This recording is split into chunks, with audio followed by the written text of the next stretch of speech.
कह रहे हैं पारदर्शिता है, फिर आपको गीता पर हाथ रखकर कसम खानी पड़ती है विधानसभा के भीतर कि भैया भ्रष्टाचार नहीं हुआ है। संयोग से मैं हमेशा गीता अपने पास रखता हूँ। मैं गीता का कितना बड़ा समर्थक हूँ, तो मुझे अपने जेब से तुरंत गीता निकाल करके और उसके ऊपर हाथ रख के आप हमेशा गीता जेब में रख के मैं हमेशा रखता हूँ। अगर आपको भी लगता हो कि हाँ आज अगर उसका विषय का जानकारी आपको दूं तो मैं गीता अपनी जेब में हमेशा रखता हूं। अब वो 3 बड़े काम जो हमारे दर्शकों को अभी आप बताना चाहेंगे, इसके पहले कि बुलेट रिपोर्टर की हम शुरुआत करें,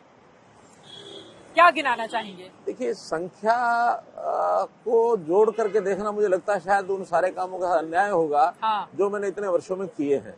फिर भी आप अगर कह रहे हैं कि कोई 3 काम बताने हैं तो पहला विषय तो कि हमने व्यवस्था परिवर्तन के जितने विषय ऐसे किए जिससे जनता दुखी होती थी, जनता को चक्कर काटने पड़ते थे, अफसरों के, उनको मंत्रियों के, विधायकों के, मुख्यमंत्री के, सब जगह और चक्कर काट के थक जाते थे। हमने वो सब सेवाएं जो हैं सरकार की वो एक ऑटो मोड पर ला करके और जनता को घर में उसको सहायता कैसे मिले, ये व्यवस्था परिवर्तन का बहुत बड़ा काम किया है।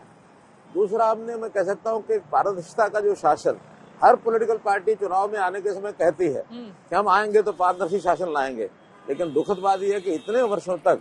कभी कांग्रेस कभी अन्य कोई पार्टी इस नारे को केवल नारा देकर रखती थी। हमने पारदर्शिता वास्तव में लेके आए हैं कि क्या हम कर रहे हैं जनता को पता लगना चाहिए, जो हम करेंगे वही बताएंगे, जो नहीं कर पाएंगे जनता को थोड़ा सा विनम्रता से मना करेंगे कि हम ये शायद ना कर पाए। तो हमारी पारदर्शी शासन व्यवस्था, चाहे उसके अंदर हमारी नौकरियां हों, चाहे हमारे उसमें ट्रांसफर्स हों, चाहे सरकारी काम से जितने भी लोगों को, किसी को लाइसेंस लेना है, किसी को परमिट लेना है, किसी को कोई भी प्रकार के काम है, वो जनता के साथ पारदर्शी सब काम करते हैं। आप कह रहे हैं पारदर्शिता है, फिर आपको गीता पर हाथ रखकर कसम खानी पड़ती है विधानसभा के भीतर कि भैया भ्रष्टाचार नहीं हुआ है।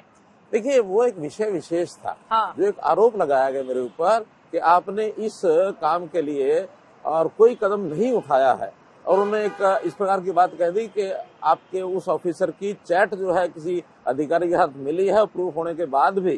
और आपने नहीं उठाया। हमने कहा कि उसकी जानकारी आप हमें दीजिए, नहीं तो हम भी खोजेंगे। अगर वैसी चैट मिलेगी तो, और संयोग से उन्होंने कहा कि आप गीता के बहुत बड़े समर्थक हैं और गीता के कार्यक्रम भी चल रहा है इस समय, और गीता का कार्यक्रम चल रहा है, तो मुझे संयोग से मैं हमेशा गीता अपने पास रखता हूँ। तो उनको ये बताने के लिए मैं गीता का कितना बड़ा समर्थक हूँ, तो मुझे अपनी जेब से तुरंत गीता निकाल करके और उसके ऊपर हाथ रख के आप हमेशा गीता जेब में रख के मैं हमेशा रखता हूँ। अगर आपको भी लगता हो कि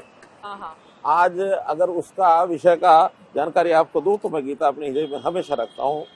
अच्छा है, हमेशा भगवत गीता ये छोटी सी आप अपनी जेब में लेकर चलते हैं। कितने साल हो गए इस तरह से भगवत गीता अपने साथ लेकर चलते हुए? अब एकदम साल का आंकड़ा तो मैं नहीं बता सकता, लेकिन जब से गीता के बारे में मुझे जानकारी मिली कि गीता में एक ऐसे जीवन का सार उसके अंदर है कि कोई भी व्यक्ति यानी गीता वो पढ़ के याद कर पाए न कर पाए, लेकिन गीता का प्रभाव इतना, गीता पर विश्वास हो जाए तो गीता के सिद्धांत अपने मन में उतरते हैं।